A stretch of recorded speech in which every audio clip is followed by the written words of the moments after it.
Il aura fallu un film pour propulser Jordan Peele comme le nouveau grand cinéaste que le monde envie à Hollywood, et un autre, après quelques circonvolutions très certainement incomprises, pour le voir vaciller de son confortable piédestal. Et si l'on en croit les exégètes cinéphiles pour qui rien n'échappe, Peele aurait signé un flamboyant aveu de faiblesse avec Nope, après les cryptiques et satiriques Get Out et Us, qui proposaient une lecture dépoussiérée d'une société oppressive sur les classes subordonnées. Par définition, ces oppressés, qu'ils soient issus de minorités sociales ou raciales, opposent leur humanisme au bon vieux capitalisme qu'il convient donc de transfigurer, voire de tout bonnement défigurer. Du coup, Jordan Peele fascine ou exaspère, ses films sont spontanément perçus par certains comme indigestes voire prétentieux, quand d'autres vont montrer un enthousiasme disproportionné, à une époque où le renouvellement du cinéma de genre pose question. Et en effet, rien de bien nouveau sous le soleil. Get Out, Us et Nope traitent encore et toujours des angoisses et des obsessions de protagonistes faisant face à une forme de monstruosité, comme symbole hyperbolique de notre société actuelle. Sauf que l'auteur et réalisateur saupoudrent tout ça d'une bonne dose de symbolisme à ne plus savoir qu'en faire. Alors puisque Jordan Peele nous y invite fortement, il est temps de porter un regard analytique sur ce qui pourrait être l'une des carrières les plus impactantes de notre époque. L'histoire commence avec Get Out, un ovni sorti de nulle part, véritable claque à sa sortie en 2017. C'est une sorte de film d'horreur sociale et fantastique, avec un brin d'humour, une violence visuelle relativement limitée, et une imagerie sexuelle totalement absente. Ou comment Jordan Peele renouvelle le genre sans chercher à tirer sur les grosses ficelles habituelles.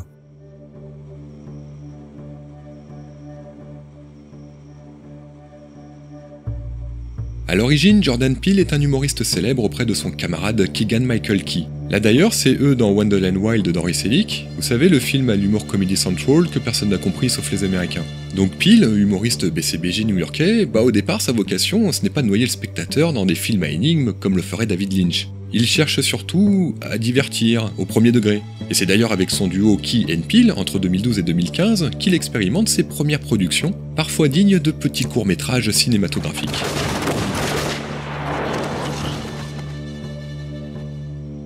Jordan Peele va droit au but dans le sillage de sa série à sketch. Son cinéma est assez drôle, et quand ce n'est pas drôle, c'est jubilatoire. Il exprime des idées qui ne se lisent pas toujours très facilement, mais on peut en retirer quelque chose sur un plan plus élevé de notre conscience collective, puisqu'elles sont ancrées dans des questions de société qui sont, elles, très lisibles. Le libéralisme blanc dans Get Out, le statut social aux États-Unis dans Us, et la société du spectacle dans Nope. On est plutôt en terrain connu. Mais là où c'est malin, c'est qu'il drape tout ça de symbolisme, de mystère, d'une bonne touche de fantastique, et comme il a très conscience de l'impact de ce méli-mélo d'attention auprès d'un public qu'il pratique au corps depuis des années en sa qualité de comédien, il joue là-dessus avec une certaine aisance. Au final, si Hitchcock utilisait un artefact de narration périssable, le fameux MacGuffin, pour détourner l'attention et créer l'intrigue, Peele, lui, fonctionne différemment. Il n'y a pas de MacGuffin dans son cinéma, et non, désolé, la chaussure n'en est toujours pas un, mais il utilise malgré tout des outils narratifs très précis, sans forcément de finalité précise ou de réponse à apporter sur le plan de l'histoire, comme la réelle nature de Jean Jacket, les mécanismes du gouffre de l'oubli, ou encore l'expérience ayant mené à la création des doppelgangers. Et oui, la chaussure est malgré tout un outil narratif, mais ce n'est pas encore la bonne vidéo pour en parler. Et c'est bien dans Get Out que tout commence, avec des thématiques étonnamment matures au stade de la carrière du cinéaste.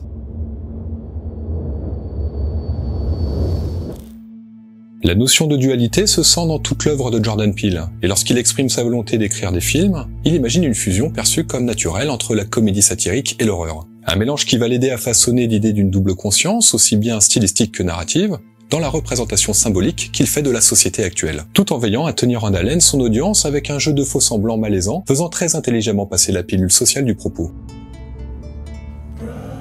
Get Out débute avec un avertissement en swahili.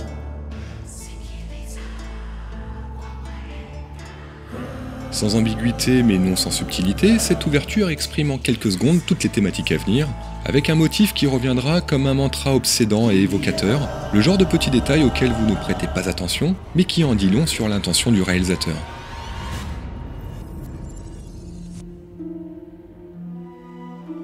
Jordan Peele tire le postulat de Get Out d'une comédie dramatique de 1967, Devine qui vient dîner de Stanley Kramer, où une femme blanche présente à sa famille, aux convictions très libérales, son fiancé, un homme noir plus âgé qu'elle. C'est un véritable dilemme qui se présente à ses parents, d'autant plus que l'homme est un honorable médecin, cadre à l'Organisation mondiale de la santé, il a donc tout du gendre idéal. What the hell is going on here? Il est alors fait état de questions culturelles, identitaires et même sociales pour la jeune femme dont on s'inquiète de l'avenir avec un époux noir et des enfants métis exposés au racisme.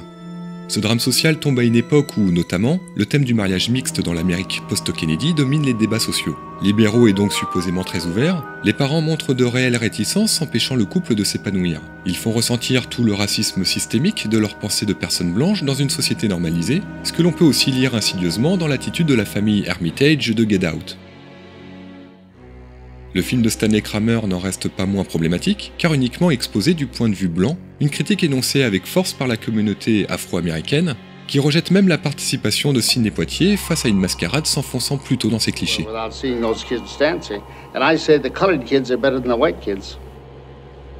Et cela nourrit forcément l'obsession de Jordan Peele, partagée entre ces deux cultures, née d'une mère blanche et d'un père noir. La dualité qui anime son œuvre évoque ainsi sa double conscience culturelle et familiale, mais il était hors de question de faire un remake de Devine qui vient dîner ou une énième comédie à la Guess Who pour tenter de renouveler ce sujet usé jusqu'à la moelle. Car Peele ne veut pas nécessairement jouer sur l'ambiguïté de rire ou de pleurer d'une situation, il veut les deux à la fois. Faire entrer la violence silencieuse du système à coups de marteau dans la conscience collective est aussi l'écho de son travail de comédien auprès de son camarade Key. Des années à faire rire par l'absurde, en abordant des sujets de société avec une petite touche de satire et quelques références culturelles en prime. Oh, pretty racist song. Racist against who? Oh, black people. Black people? But I'm black. The only hood I love is pointy and white? Yeah, man. Let's talk about the Klan, man. The Ku Klux Klan? Are you outside of your mind?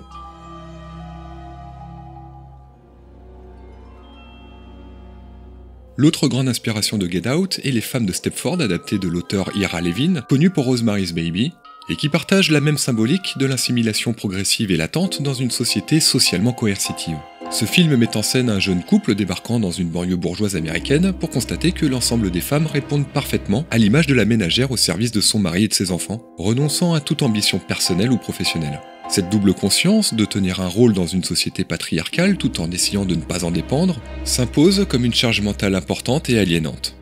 Saupoudrée d'un brin de fantastique, cette comédie satirique se voit reformulée dans Get Out, et Peele de transformer le happy end franchement moralisateur et très peu crédible même à son époque de Devine qui vient dîner. Dans le film de Jordan Peele, Chris est un jeune homme bien dans sa peau, photographe, vivant à Brooklyn avec sa petite amie, et son obsession du moment est de savoir si cette dernière a prévenu ses parents qu'il était noir. Chris doit constamment anticiper et solutionner sa vie au quotidien pour faire face aux discriminations dont il est victime, sous forme d'intrusions a priori inoffensives. Des micro-agressions qui semblent ne pas en être pour celles et ceux qui n'y sont pas soumis, lui rappelant sa non-appartenance à des codes, normes ou lois fondées et normalisées par une société blanche. Il s'agit de la charge raciale, terme conceptualisé par le philosophe Rachid Bagaoui, équivalent de l'anglais double consciousness.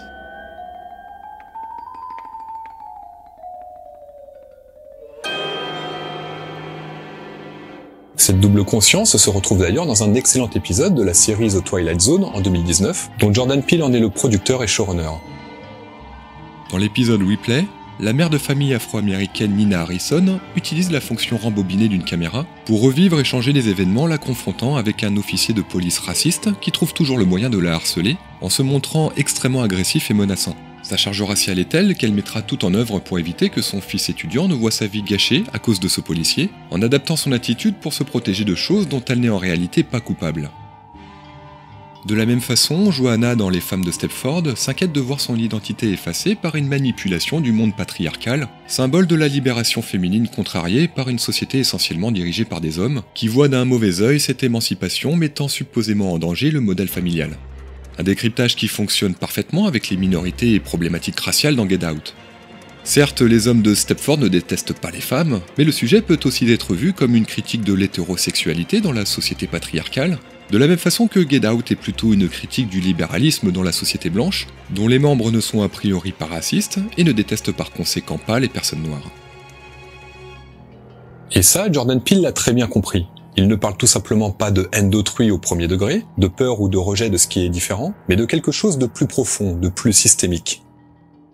Dans Get Out, les personnes blanches veulent le corps des personnes noires. Aucun rejet de haine, il y a même un désir profond de s'en rapprocher. Pour la famille Hermitage et les membres de leur société secrète, être noir est cool, Black is in fashion. et meilleur sur le plan sportif, With your frame and your genetic makeup, you'd be a fucking beast. ou encore sexuel, Is it true? Is it better? Wow! dans des scènes coupées au montage, ils observent Chris sous tous les angles, la fascination est totale, pratiquement maladive. Ses actes et ses pensées sont supposément antiracistes car elles valoriseraient la personne noire. Mais elles favorisent en réalité l'idée d'un déséquilibre entre les origines raciales.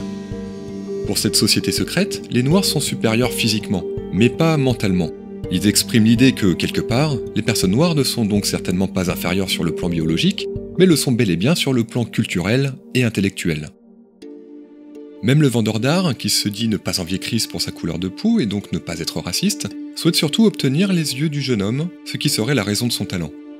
En réalité, il signe là un aveu terrible. Chris est un bon photographe car un art s'exprime intellectuellement, mais l'homme le réduit à une fonction purement mécanique, physique. Il souhaite les yeux de Chris pour l'associer à son propre intellect. Il réduit l'art, et donc le talent intellectuel de Chris, et par conséquent celui des personnes noires, à une fonction purement physique de son anatomie.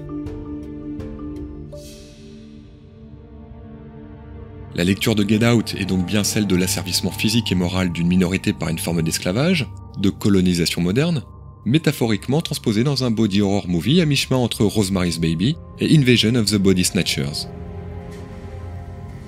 Ainsi, Jordan Peele amène de nombreux éléments en sous-texte à son film pour alimenter l'idée de peur et d'insécurité. Chris est un observateur plutôt intellectuel loin des blagues salaces de son meilleur ami Rob, et l'horreur est avant tout psychologique avant d'être profondément physique.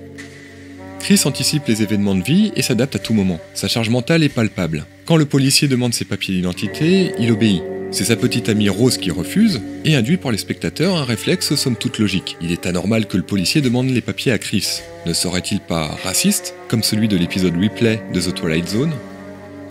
En réalité, Rose ne veut simplement pas laisser de traces suite à un contrôle. Elle agit sur Chris comme la société patriarcale agit sur les femmes de Stepford.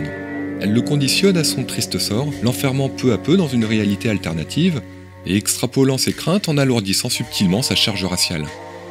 Au contact de la famille Hermitage, la charge ne s'évanouit pas pour autant. Les regards et comportements étranges des domestiques, les questions invasives des parents ou le détachement apparent de Rose permet à Jordan Peele de jouer aussi sur la confusion visuelle via une mise en scène soignée et minimaliste. Le regard souvent perdu de Chris, se sachant observé, fait ainsi contraste avec celui des observateurs, et Peele d'induire rapidement une étreinte mentale qui finira par prendre le dessus. Avant même de tomber dans l'horreur fantastique, Chris est déjà marginalisé, manipulé, dépouillé de son identité, et Jordan Peele de formidablement conceptualiser cette idée dans une séquence effroyable. Le gouffre de l'oubli se révèle être l'état mental dans lequel Chris est plongé par la mère de Rose, et souligne de la même façon la condition sociale du jeune homme. Peu importe ses efforts, ses cris et sa combativité, Chris est pris au piège, muet et incapable de remonter à la surface. La symbolique est puissante, et quand bien même atrocement silencieuse. Le système vous fera taire, et vous n'y pourrez rien. Le gouffre de l'oubli n'a pas juste pour vocation à rendre Chris docile pour l'horreur qui l'attend. C'est une métaphore d'un état social propre à la double conscience ressentie par les minorités, et là aussi, Jordan Peele instille l'idée à chaque instant dans Get Out. Chris montre deux facettes de sa personnalité. Celle où il semble naturel, bien qu'assez peu visible dans le film, lorsqu'il parle à ses amis ou à d'autres personnes noires, et celle où il semble adopter une posture, changeant son vocabulaire, ses inflexions verbales, son attitude, face à sa belle famille ou dans un contexte social particulier. Le lien entre les deux semble être sa capacité à voir et assimiler son environnement, dans une position de réflexion propre à l'observateur naturel et photographe qu'il est. Mais sa position n'est jamais dominante, et l'observateur observé n'est jamais tranquille. Acculé sans nécessairement s'en rendre compte, il cherche lui-même à s'invisibiliser en tant que personne noire, ce que révèlent ses discussions naturelles avec son ami Rob, qui est une sorte d'alter ego, un ange gardien gaffeur et sympathique, qui parlerait pour lui un langage de vérité, un peu comme le célèbre loser du sketch Key and Peele, personnification de la double conscience noire. All y'all dictators out there, keep messing around and see what happens. Just see what happens. Watch! Et c'est bien avec cette notion d'expression verbale et gestuelle que Chris perçoit une forme d'anormalité chez les Afro-Américains qu'il croise chez les Hermitage, car contrairement à lui, les personnes blanches réfugiées dans un corps noir n'ont jamais expérimenté la double conscience. Le fait qu'elle ne sache pas vraiment faire semblant d'être une personne noire est un élément suffisamment étrange pour alerter Chris qui, lui, passe sa vie à devoir s'adapter à la culture dominante. Mais pour donner du corps à un message finalement très politique et social, Jordan Peele utilise le genre de l'horreur à bon escient. Chris est un garçon traumatisé depuis la mort de sa mère, agonisante après un accident. La symbolique du chevreuil accompagne alors la narration à plusieurs niveaux de lecture. Le jeune homme, en sa qualité de protagoniste et victime principale, dévoile rapidement ses failles avec son traumatisme d'enfance qui prend sens dès le début du film lorsqu'il percute un animal sur la route. Le chevreuil agonise sous le regard de Chris, dans un état second, préfigurant l'état d'hypnose dont il sera l'objet plus tard. La figure de l'animal mort porte en lui plusieurs symboliques. Celui du mauvais présage, tel que présent dans de nombreuses cultures, mais la question est de se demander si ce mauvais présage est destiné à Chris ou à Rose, qui finira agonisante sur une route, tout comme la mère du jeune homme. Cette symbolique animale s'inscrit intimement dans le cinéma de Jordan Peele, comme le seront les lapins dans Us et le singe dans Nope. Lorsque Chris arrive chez les parents de Rose, le père y va de sa diatribe à l'encontre des chevreuils, qu'il assimile à des nuisibles qu'il faut exterminer. Une rhétorique de déshumanisation du vivant qui tranche avec le traumatisme apparent de Chris face à l'animal blessé, et ce n'est pas une surprise de voir qu'un trophée de chasse se trouve dans la salle où il est retenu prisonnier. Et pour la petite nuance, il s'agit bel et bien du sous-sol que le père disait fermé pour cause de moisissures noires.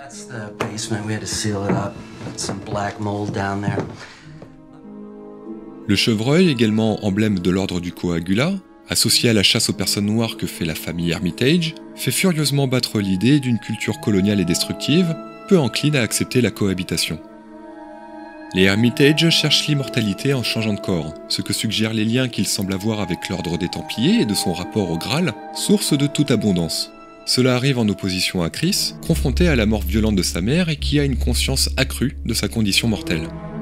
De ce fait, le jeune homme est peut-être plus prompt qu'un autre à déjouer le piège qui se referme sur lui. Si sa capacité d'observateur ne lui permet que trop tard de prendre conscience du danger mortel, son expérience personnelle va le rendre plus fort en basculant vers la notion de survie pure. Une opposition dans son caractère qui se lie aussi dans ce que représente Chris dans son rapport à l'héroïsme. Il est alors un peu l'écho d'un concept propre au cinéma d'horreur américain, le Final Girl. Le genre recèle en effet un nombre important de dernières survivantes, évoluant depuis la représentation ancestrale de la demoiselle en détresse, et qu'il convient de rendre plus forte face à l'agresseur. Elles sont l'exact opposé du tueur, et représentent par définition le dernier rempart de la moralité à abattre pour les uns, et à sauver triomphalement pour les autres. La Final Girl est souvent une jeune fille blanche, sage, excellente élève, de bonne famille ou pieuse, évitant le sexe et la drogue. Elle est mise en opposition à un tueur masculin, anonyme, voulant la pénétrer violemment d'une arme pointue ou contondante, dont vous aurez très certainement compris la symbolique. Dans la première version du film, Chris est embarqué par la police à la fin, prise en flagrant délit d'assassinat sur Rose. Par définition, l'inversion des valeurs selon Peele aurait mis la jeune femme dans la position de la Final Girl, de l'héroïne, celle qui semble propre sur elle, ne mélangeant même pas ses céréales, de couleur soit dit en passant, avec son grand verre de lait, blanc forcément. Du point de vue extérieur, Rose aurait tout de cette jeune fille sans histoire et pieuse, d'une bonne famille respectable, attaquée par un homme dont la masculinité toxique ne ferait aucun doute, usant de son avantage physique et de son instinct animal pour dominer ses victimes. Mais en positionnant Chris comme le héros, ou plutôt la victime, Jordan Peele bouleverse le schéma classique en inversant la polarisation des valeurs, et c'est désormais l'homme noir qui se fait traquer par la femme blanche, tout en respectant les règles implicites du genre. De cette façon, Peele actionne aussi un levier très intéressant. Le cinéma d'horreur peut aussi raconter autre chose. La masculinité ou les corps noirs ne sont pas voués à être les potentiels seuls éléments toxiques des récits issus du cinéma fantastique. La Final Girl, par sa ligne morale et pudique, représente un monde que le tueur cherche à pervertir par la violence, mais aide paradoxalement l'héroïne à se dépasser pour prendre le dessus et s'imposer physiquement, en réalité s'émanciper socialement. Chris ne représente pas un danger par une simple émancipation, mais plutôt par ses attraits extérieurs et ses capacités supposées à s'élever bien plus haut que quiconque, symbolisées par la réussite politique de Barack Obama et la domination sportive de Jesse Owens lors des Jeux Olympiques de 1936. Ainsi, les clichés modernes de l'homme noir supérieur socialement et physiquement selon Peele suggèrent une menace directe pour la masse dominante et non plus pour la seule société patriarcale. L'échange de corps serait donc une façon de détruire cette menace tout en acquérant ses supposés pouvoirs. Une thématique, on le verra plus tard, développée de façon plus universelle dans Us. Afin de s'échapper, Chris met en pratique les leçons de sa propre double conscience, celle de s'adapter pour survivre, en utilisant la symbolique du coton culturellement rattaché à l'histoire de l'esclavage aux États-Unis, et celle d'user de la supériorité physique qu'on lui prête pour dominer ses bourreaux en adoptant leur modus operandi. Ruse, surprise et violence. Sans surprise, la fin officielle de Get Out se révèle satisfaisante pour le public, en plus d'être drôle.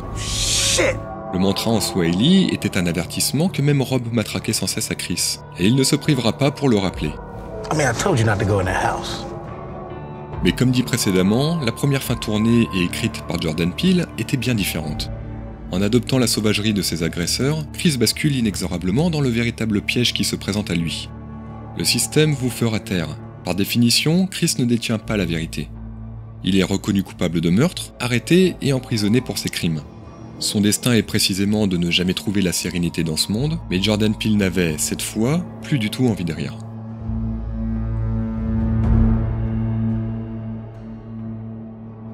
La dernière séquence originelle de Get Out révèle un enfer systémique sans fin, où Chris s'échappe d'un gouffre de l'oubli pour en retrouver un autre. C'est la grande symbolique du film, toutefois pondérée par la note d'espoir et de répit que permet la fin officielle. Ces notions de déterminisme comme de fatalité se lisent d'ailleurs tout aussi bien dans le second film de Jordan Peele, Us, ce que je vous raconte dans une prochaine vidéo sur McGuffin Maker.